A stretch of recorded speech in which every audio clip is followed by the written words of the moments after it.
Today's case is one that I heard about when I was still in high school. I remember watching a documentary about an acid attack, and I couldn't believe what I was seeing.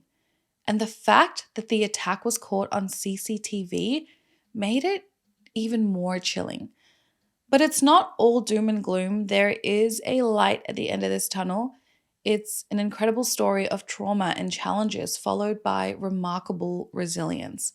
Let's talk about the horrific attack on Katie Piper. Hi guys, welcome back. If you're new here, my name is Zara, and on this channel, we talk about true crime.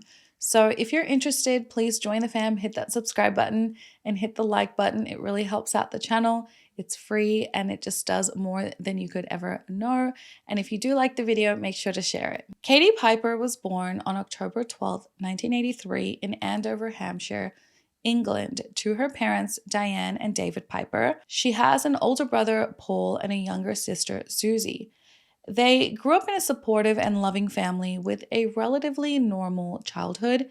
Katie was a bright and energetic child, and her family played a central role in her upbringing. She went to Haraway School and had a positive school experience, but she wasn't one of those girls that had a massive group of friends. She had some insecurities. Katie was conscious about her appearance and was often self-conscious about the way she looked, but that's so common during our teen years, and she didn't let her insecurities define her social life. Katie's true best friend was really her mom, Diane, who was a strong influence in her life. Katie was always passionate about fashion and beauty, and she had dreams of pursuing a career in media and fashion.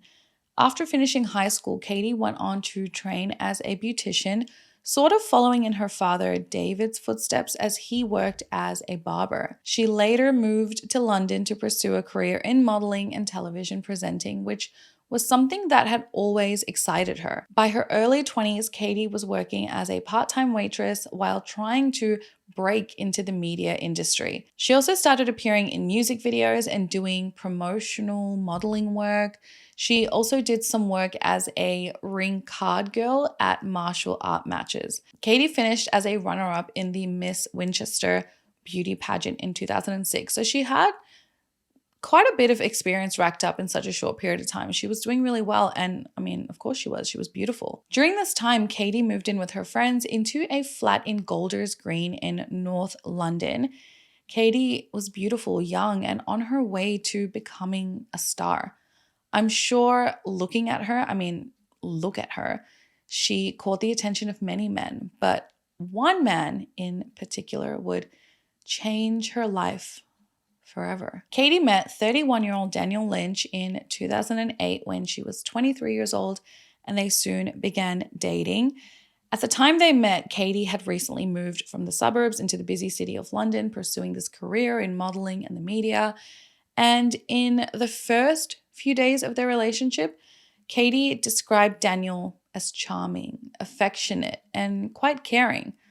However, as the relationship progressed, there were signs of controlling and abusive behavior, though Katie did not immediately recognize these as red flags. Daniel, known as Danny, was a martial arts enthusiast and steroids addict who lived in Shepherd's Bush, West London. The thing is, Danny had added her as a friend on Facebook long before they dated. He was watching her rise to fame as such and wanted to be close to Katie. They began messaging back and forth, and he eventually asked her out on a date, and they decided to meet in person in February of 2008. When they met, Katie was quite attracted to Daniel and the image he portrayed to her. It was an intense feeling from the start because he was very affectionate and made her feel wanted. As the relationship continued, Katie soon began to experience more and more controlling behavior from Daniel. He became possessive and would try to isolate her from her own friends and family. He would often belittle her and try to manipulate her emotionally. Despite these signs, Katie was kind of falling in love with him, and like many people in an abusive relationship, she struggled to break free from the cycle of manipulation and control. Katie soon confided in a friend about what was happening in her new relationship with a man she might love.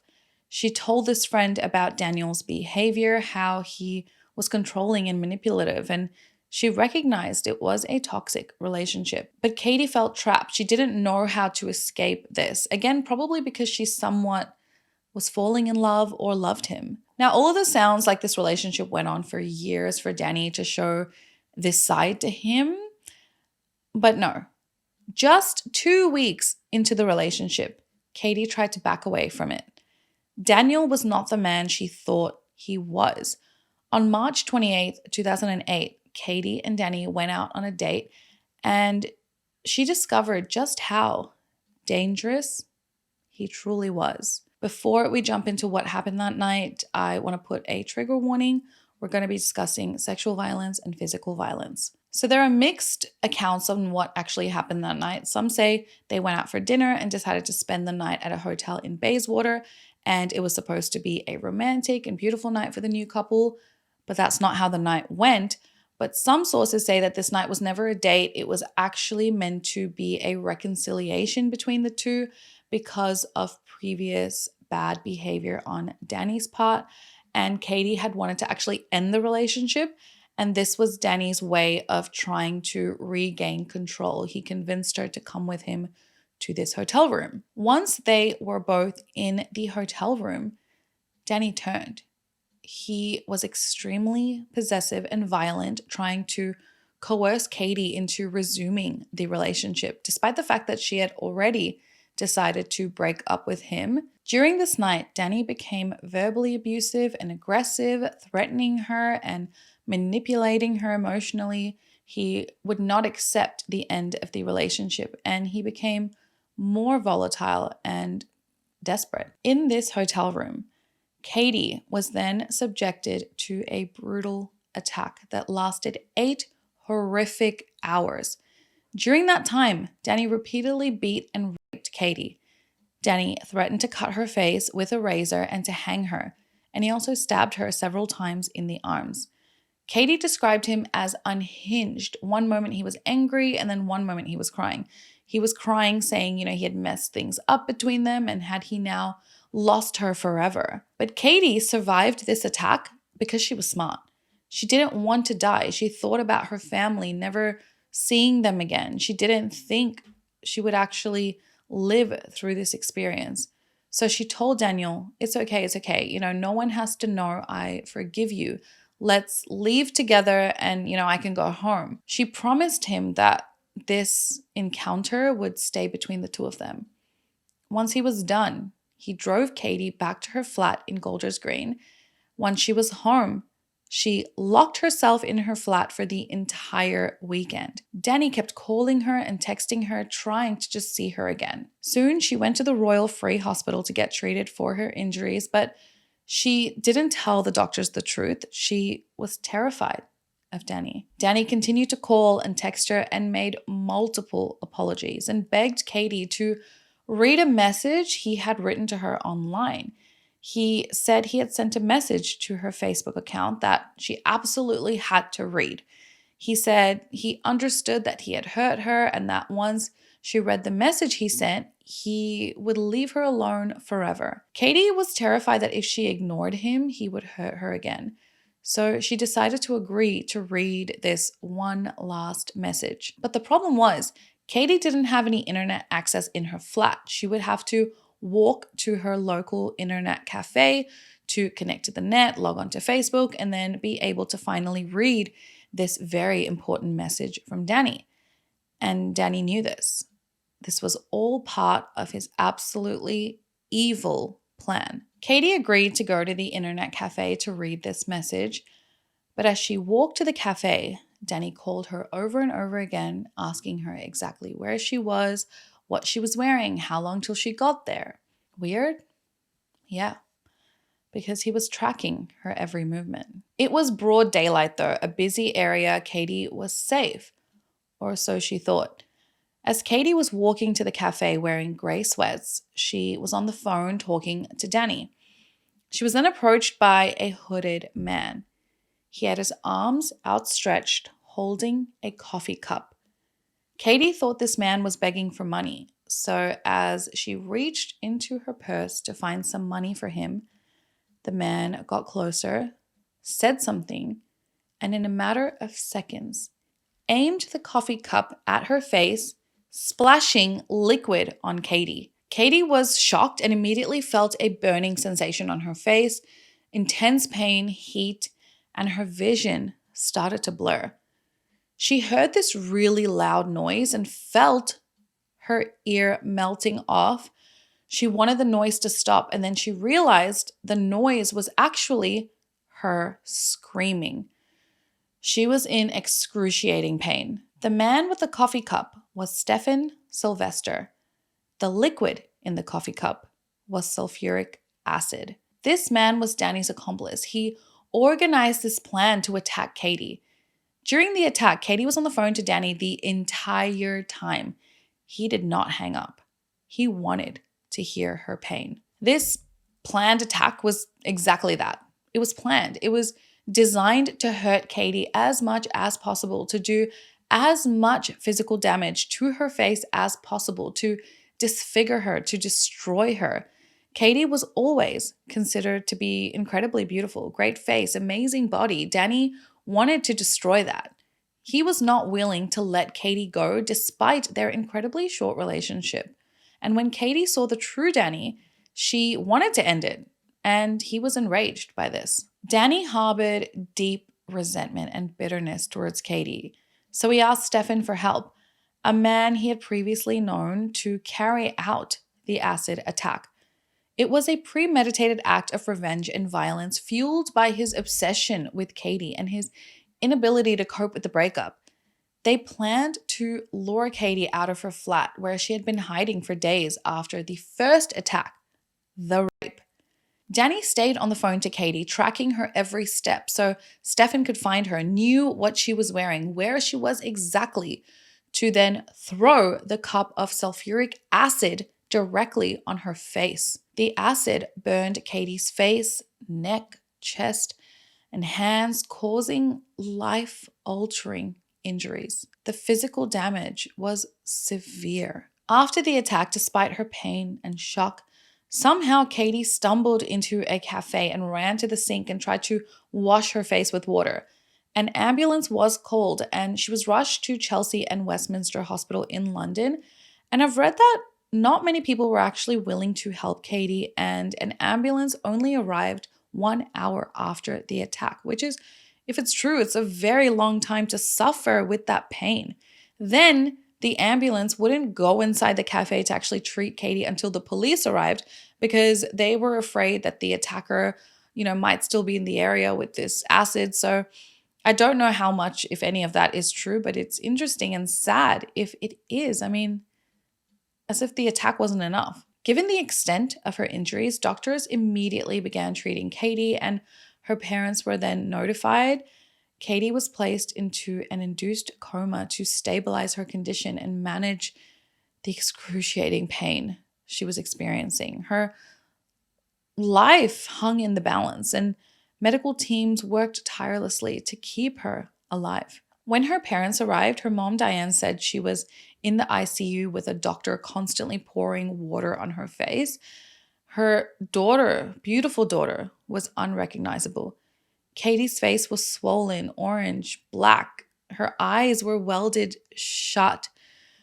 She had a tube in her mouth, and her mouth couldn't even close because her tongue was so swollen. A solution called diphoterine for chemical splashes was needed to be used on Katie as the water wasn't really doing much. So an emergency supply was sent to the hospital to treat Katie's large injuries. The acid had burned through all layers of her skin, leaving her with 4th-degree burns and blind in one eye. If that wasn't horrific enough, it wasn't just her skin that was injured. Katie had swallowed some of the acid. Her esophagus and stomach were also badly damaged. She stayed in a coma for 12 days. In those early days being treated in the hospital, doctors didn't even know if Katie would survive. Katie would communicate to her parents by writing notes. She would ask questions like, am I blind? Where am I? Am I dead? Help me. She would reach over to her parents' faces and feel their tears and write, don't cry. I'm sorry. Kill me. Katie had realized the unimaginable situation she was in. When Katie looked in the mirror for the first time, she couldn't recognize herself. She said she didn't look like a man or a woman or a child. She looked like a walking corpse. She would scare herself if she looked in the mirror, so she couldn't even imagine what others thought. Katie always dreamed of being married and having children, and she thought, what man is ever going to marry me? What is the point of living? She also said that when she would walk the streets, kids would point at her and laugh at her, and she understood why they were doing that because of how she looked. Katie said, I just thought to myself, I'll do whatever I need to do to get discharged and then quietly go home, take an overdose, and kill myself. Her dad, David, said that he sometimes wondered if not being alive was the better option for his daughter rather than suffering through the pain that she had to go through. He said, I remember thinking, do I really want her to survive? She's so disfigured. She could be totally blind. What sort of life is she going to have?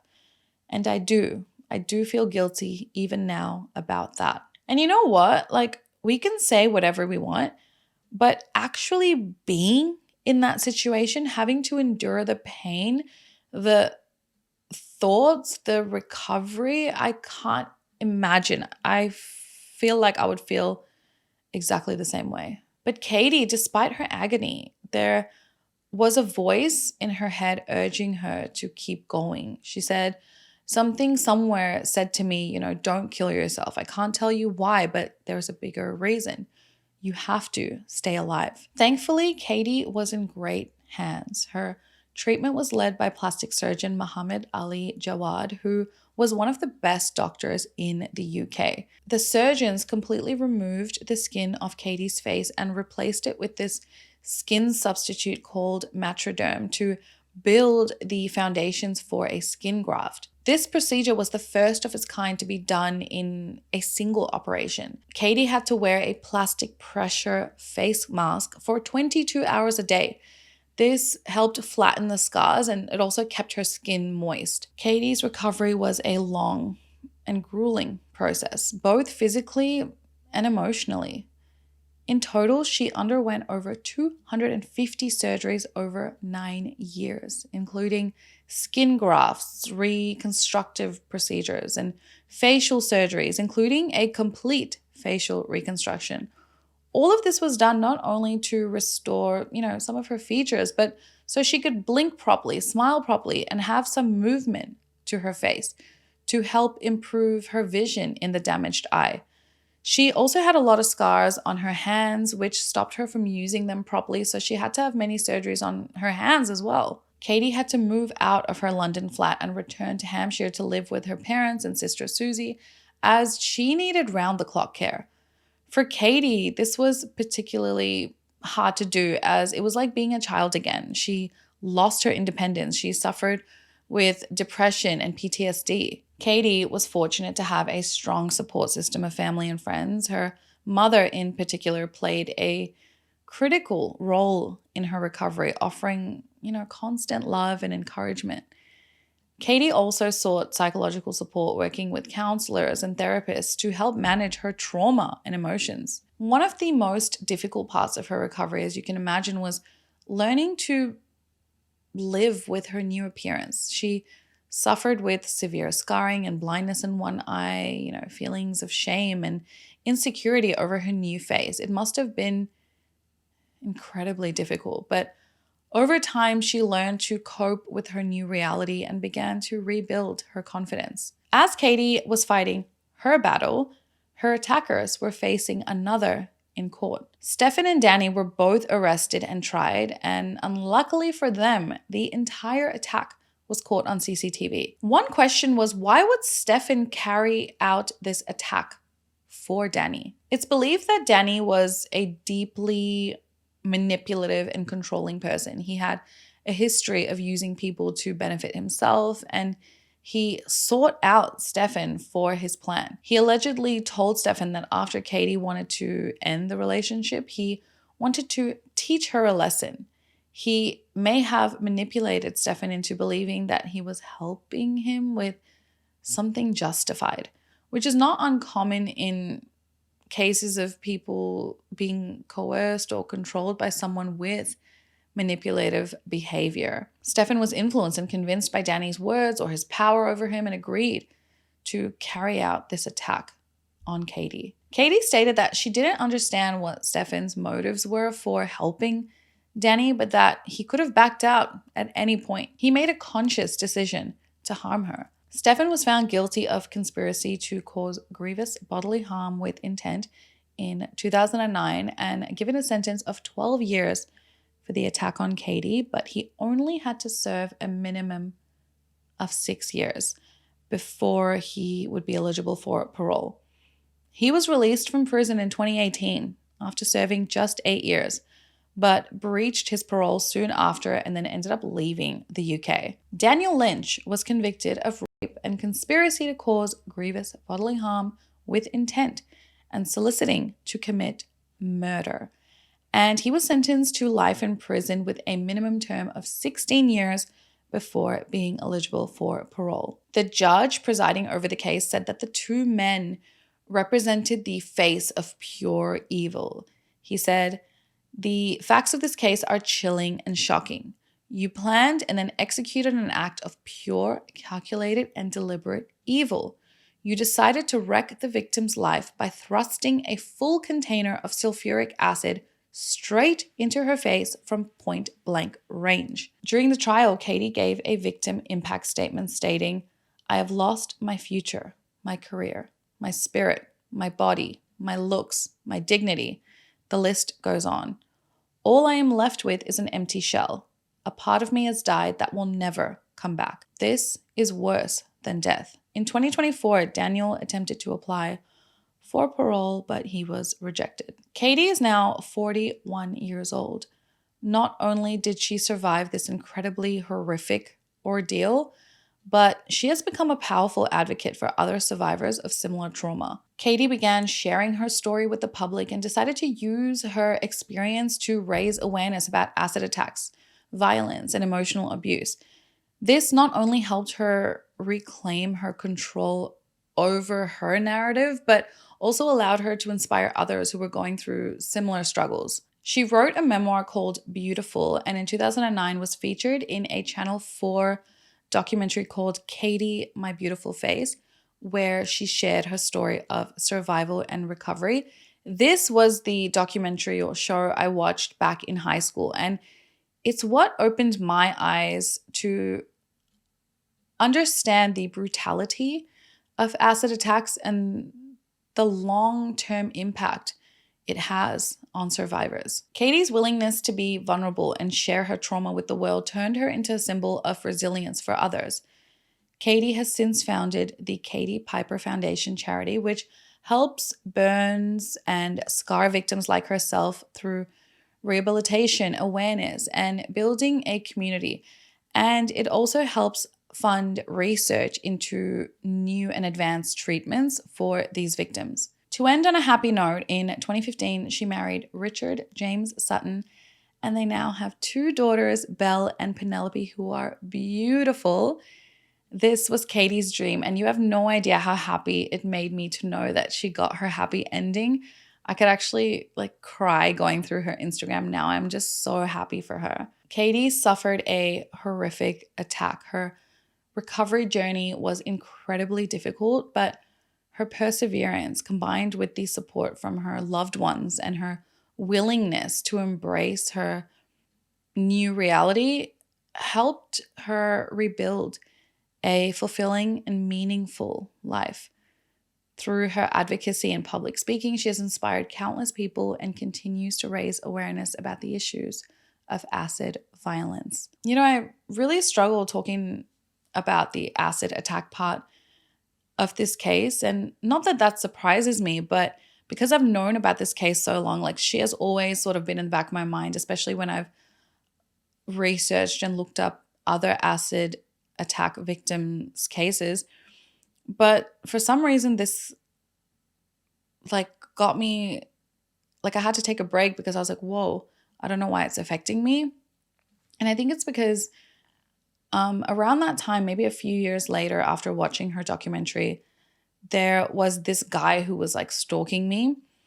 And I remember thinking, oh my God, like I remember being in uni and being worried, like, oh my God, is he going to be around the corner and like throw acid on me or something? And I know that sounds dramatic, but really this guy was like, he made a threat, a similar threat. He never said acid, but he made a threat about how, you know, I thought I was too beautiful and he needed to teach me a lesson. And I think that this case was always in the back of my mind during that period when I was worried about this. And I remember not going to uni by myself because I was scared of this guy. So I think that's what kind of really like got me emotional. And it's been like, you know, a long time. So I'm surprised that it still affected me. But just the topic of acid attacks, I mean, any violence against women in general, but this is such a fucking cowardly thing for a man to do.